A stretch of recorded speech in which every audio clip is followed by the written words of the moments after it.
గణేశాయ నమః, గాయత్రీదేవ్య నమః, మహాసరస్వతి నమః, మాతాపితృభ్యో నమః. ముందుగా ప్రేక్షక వీక్షణ మహాశీలందరికీ కూడా నమస్కారం. అయితే 24వ తారీఖు మే 2026 ఆదివారం నుండి 30వ తారీఖు మే 2026 శనివారం వరకు కూడా ఈ వారం ద్వాదశ రాశుల వారికి కూడా ఎలా ఉండబోతుందో చూద్దాం. ఇక మిథున రాశి వారి యొక్క ఫలితాలు.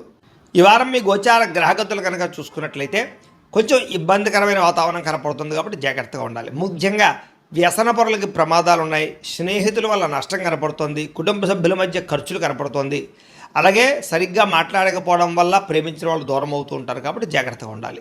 సమయస్ఫూర్తిగా మాట్లాడడానికి మాత్రం ప్రయత్నం చేయండి. అలాగే మిమ్మల్ని ఇష్టపడే వారి మీద, ప్రేమించే వారి మీద, కుటుంబ సభ్యుల మీద కోపతాపావేశాలు మాత్రం ప్రదర్శించకండి ఈ వారం. అలాగే ఒంటరిగా ప్రయాణాలు చేయకండి. రాత్రి ప్రయాణాల్లో ప్రమాదాలు ఉన్నాయి, జాగ్రత్తగా ఉండండి. ఆడవాళ్ళు కూడా ఒంటరిగా రాత్రి ఎక్కడికి వెళ్ళకండి. నిరాడంబరంగా ఉండడానికి ప్రయత్నం చేస్తూ ఉంటారు ఈ వారం అంతా కూడా. చెడు స్నేహితుల వల్ల, వ్యసనాల వల్ల పాడయ్యే అవకాశం ఎక్కువ కనపడుతుంది. కొంతమంది ఏంటంటే నమ్మక ద్రోహులు మిమ్మల్ని పాడు చేస్తున్నారని తెలిసినా కూడా వాళ్ళతోటే స్నేహం చేయడం వల్ల కానీ, వాళ్ళకి డబ్బులు ఇవ్వడం వల్ల కానీ మీరు ఎక్కువగా నష్టపోతూ ఉంటారు కాబట్టి జాగ్రత్త. డబ్బుల కోసం ఎవరు పడితే వాళ్ళ దగ్గర డబ్బులు చేయి చాచకండి, మీకు అవమానం పాలవుతారు, జాగ్రత్తగా ఉండండి.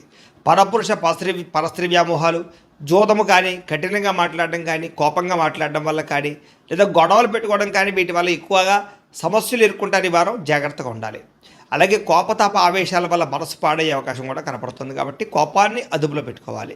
ప్రతిభకు తగ్గ గుర్తింపు అయితే కనబడటం లేదు, పెట్టుబడుల తగ్గ లాభాలు కూడా కనబడటం లేదు ఈ వారం. వ్యాపారస్తులకి క్రయ విక్రయాలలో నష్టాలు వచ్చే అవకాశం ఎక్కువగా కనపడుతోంది. అప్పులు ఇవ్వడం కానీ, అప్పులు తీసుకోవడం కానీ ఈరోజు ఈ వారం పెద్దగా కలిసి రావటం లేదు. అలాగే విశేషమైనటువంటి స్త్రీ వ్యామోహాలు, పురుష వ్యామోహాలు బాగా పెరిగిపోతాయి కాబట్టి కోరికల్ని అదుపులో పెట్టుకునే ప్రయత్నం చేయాలి. కష్టపడకుండా డబ్బులు రావాలనుకునే మాత్రం తప్పులు చేసే అవకాశాలు ఉన్నాయి కాబట్టి షేర్లు, ట్రేడింగ్లో డబ్బులు పెట్టే పంట మాత్రం ఒకసారి జాతక పరిశీలన చేయించుకోండి. బెట్టింగ్లు, స్కాముల జోలికి మాత్రం అసలు వెళ్ళకండి. ప్రభుత్వ ఉద్యోగస్తులకి ఐటీ పరమైన దాడులు కానీ, ఉద్యోగ నష్టాలు కానీ, ఉద్యోగంలో అనవసరమైనటువంటి ఇబ్బందులు తలెత్తే అవకాశాలు కానీ, స్వయంకృత అపరాధాల వల్ల ఉద్యోగాలు పోగొట్టుకోవడం కానీ జరిగే అవకాశం ఉంది కాబట్టి చాలా జాగ్రత్తలు తీసుకోవాలి. నోరు జారడం వల్ల, మాట జారడం వల్ల గొడవలు కనపడుతున్నాయి. శారీరక కోరికలు అధికమైపోయే పరిస్థితి, దుబారా ఖర్చులు చేసే అవకాశాలు, భోగపరమైన వస్తువులు, లగ్జరీ వాహనాల కోసం, సుఖం కోసం, తినడం కోసం ఎక్కువ డబ్బులు ఖర్చు పెట్టే అవకాశాలు ఉన్నాయి, జాగ్రత్తగా ఉండాలి. చిన్న చిన్న అనారోగ్య సమస్యలు వేధించడం కానీ, విపరీతంగా డబ్బులు ఖర్చు అవ్వడం కానీ జరుగుతుంది. పెట్టుబడులు పెట్టేటప్పుడు కూడా ఎక్కువ జాగ్రత్తలు తీసుకోవాలి. ఇతర దేశాలు అన్ని భారతీయులందరూ కూడా ఉద్యోగ నష్టము, సమస్యలు ఇరుక్కునే పరిస్థితులు కనపడుతున్నాయి, జాగ్రత్త. వివాహాది శుభకార్యాలు కూడా కుదిరి వెనక్కి వెళ్ళిపోయే పరిస్థితులు కనపడుతున్నాయి. ప్రేమికుల మధ్య అనవసరమైన గొడవలు, భార్యాభర్తల మధ్య తగాదాలు కనపడుతున్నాయి. సమయానికి నిద్రాహారాలు లేకపోవడం వల్ల అనారోగ్య సమస్యలు, అలాగే పిల్లల వల్ల, కుటుంబ సభ్యుల వల్ల సమస్యలు కనపడుతున్నాయని చెప్పొచ్చు. అనవసరమైన పనులు చేయడం వల్ల టైమును వేస్ట్ చేసుకునే అవకాశం కనపడుతుంది కాబట్టి కాలాన్ని వృధా చేయకండి. నిద్ర సరిపోకపోవడం వల్ల ఇబ్బందులు ఉన్నాయి కాబట్టి రాత్రి పెందరాలే పడుకోవడానికి మాత్రం ప్రయత్నం చేయండి. విద్యార్థులకి చెడు స్నేహితుల వల్ల ఇంట్లో ఇబ్బందులు, తల్లిదండ్రులు మిమ్మల్ని తిట్టడం కానీ, కాలేజీలో సరైనటువంటి గౌరవం లేకపోవడం కానీ జరిగే అవకాశాలు ఉన్నాయి. సరైన ఏకాగ్రత లేకపోవడం వల్ల కూడా చదువు పాడవుతోంది, జాగ్రత్తగా ఉండాలి. ఇంకా ఉద్యోగస్తులకి అనుకోని ఆటంకాలు, విఘ్నాలు, ప్రమాదాలు ఎదురుతున్నాయి, జాగ్రత్త. ఉద్యోగ నష్టాలు ఉన్నాయి, జాగ్రత్తగా ఉండాలి. స్త్రీలకి ఇరుగు పొరుగు వారితో తగాదాలు, మనస్పర్ధలు, నిందారోపణలు కనపడుతున్నాయి. కొత్త పరిచయాలు ఏర్పడడం వల్ల వ్యక్తులతో అనవసరంగా సంపర్కాలు కనపడుతున్నాయి, జాగ్రత్తగా ఉండండి.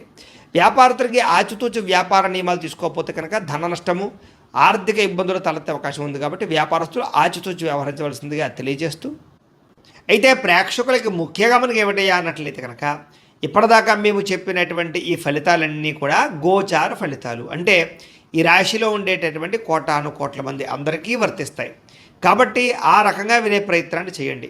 ఒకవేళ మీ పర్సనల్ జాతకం అంటే మీకు ఒక్కరికి ఎలా ఉందో తెలుసుకోవాలి అన్నా, లేదా ఏదైనా సమస్యలతో ఇబ్బంది పడుతూ ఉన్నా దానికి మీ date of birth, time, place of birth, మీ పేరు మా వాట్సాప్ నెంబర్కి మెసేజ్ పెట్టినా లేదా మాకు ఫోన్ చేసినా కూడా మీ జాతకం ఎలా ఉందో చూసి చెప్పే ప్రయత్నాన్ని చేస్తాము. లేదా ఏదైనా సమస్యలతో ఇబ్బంది పడుతూ ఉంటే కనుక వాటికి పరిహారాలు చెప్పడం కానీ, లేదా పరిహారాలని మా పీఠంలో ఉండే బ్రాహ్మణుల ద్వారా ఈ రకంగా జపాలు అని, ఈ రకంగా మండప ఆరాధనలు, ఈ రకంగా అభిషేకాలు, ఈ రకంగా హోమాలు నిర్వర్తింపచేసి వీటికి సంబంధించినటువంటి పరిహారాలు కూడా మా పీఠంలోని బ్రాహ్మణుల ద్వారా చేయించే ప్రయత్నం చేస్తాం. కాబట్టి వీళ్ళు ఎవరికైనా సరే సమస్యలతో ఇబ్బంది పడుతున్నా కూడా మమ్మల్ని సంప్రదించవచ్చు అని తెలియజేస్తూ, అలాగే మీరు ఎవరికైనా సరే పూర్తి జాతకం ఈ రకంగా పుస్తకం రూపంలో కావాలన్నట్లయితే కనుక దానికి కూడా మీ date of birth, time, place of birth, మీ పేరు మా వాట్సాప్ నెంబర్కి మెసేజ్ పెట్టినా లేదా మాకు ఫోన్ చేసినా కూడా మీ జాతకాన్ని మేము ఈ రకంగా రాసి ఇలా కంప్యూటర్లో డీటీపీ చేయించి ఈ రకంగా పుస్తకం రూపంలో బైండింగ్ చేయించి ఈ పుస్తకాన్ని మీకు కొరియర్ ద్వారా పంపించే ప్రయత్నం చేస్తాం. ఇందులో మీ పూర్తి జాతకం అంతా కూడా రాసి ఉంటుంది. చక్కగా చదువుకోవచ్చు. ఇది మీకు జీవితాంతం ఉపయోగపడుతుంది. కాబట్టి మీరు ఎవరికైనా సరే ఇలా పూర్తి జాతకం పుస్తకం రూపంలో కావాలన్నా కూడా మమ్మల్ని సంప్రదించవచ్చు అని తెలియజేస్తూ, అలాగే ఇంట్లో డబ్బు నిలబడకపోవడము, ఆర్థిక ఇబ్బందులు, రుణబాధలు, వ్యాపారాలు సరిగ్గా సాగకపోవడము, ఇలాంటి సమస్యలతో ఇబ్బంది పడుతూ ఉంటే కనుక అలాంటి వాటికి ఇలాంటి ధన జన వశీకరణ యంత్రము అని ఉంటుంది. లేదా ఇంట్లో గొడవలు, కలహాలు, మనస్పర్ధలు, లేదా నరదిష్టి నరఘోష వల్ల కానీ వ్యాపారాల్లో కానీ ఉద్యోగాల్లో కానీ ఇబ్బంది పడుతూ ఉంటే కనుక అలాంటి వాటికి ఇలాంటి నరఘోష యంత్రం అని ఉంటుంది. అలాగే ఇంట్లో మనశ్శాంతి లేకపోవడము, నిద్ర పట్టకపోవడము, పీడకలలు రావడము, లేదా శత్రువులు బెడద, కోర్టు వివాదాలు, ఆస్తి వివాదాలు, పోలీస్ కేసులతో ఇబ్బంది పడుతున్నారు, లేదా ఎవరో మీ మీద ప్రయోగం చేసేసారు అనేటటువంటి అనుమానాలు ఉన్నప్పుడు అలాంటి వాటికి ఇలాంటి శూలిని దుర్గా యంత్రం అని ఉంటుంది. కాబట్టి ఈ యంత్రాలు ఏ యంత్రం కావాల్సినా సరే మీరు మాకు గోత్రాల పేర్లు తెలియజేసినట్లయితే మీకు కావలసినటువంటి యంత్రానికి పూజలన్నీ కూడా చేయించి జపాలు హోమాలు చేయించి మీకు కావాల్సిన యంత్రాన్ని మీకు కొరియర్ ద్వారా పంపించే ప్రయత్నం చేస్తాం. కాబట్టి ఈ యంత్రాల్లో ఏ యంత్రం కావాల్సినా కూడా మమ్మల్ని సంప్రదించవచ్చు అని తెలియజేస్తూ, అలాగే ఇప్పటిదాకా మేము చెప్పినటువంటి ఈ ఫలితాలన్నీ కూడా మీకు దగ్గరగా వచ్చాయి లేదా అనే విషయాన్ని కింద కామెంట్ రూపంలో పెట్టండి. అలాగే ఈ వీడియో కనుక మీకు నచ్చినట్లయితే ఖచ్చితంగా లైక్ చేయండి, అందరికీ షేర్ చేయండి. ఇంకా ఎవరైనా ఈ ఛానల్ కనుక సబ్స్క్రైబ్ చేసుకోకుండా ఉన్నట్లయితే కనుక కాస్త సబ్స్క్రైబ్ కూడా చేసుకోవాల్సిందిగా మనస్ఫూర్తిగా ఆశిస్తూ, గోబ్రాహ్మణేభ్యః శుభమస్తు నిత్యం, లోకా సమస్తాః సుఖినో భవంతు, స్వస్తి.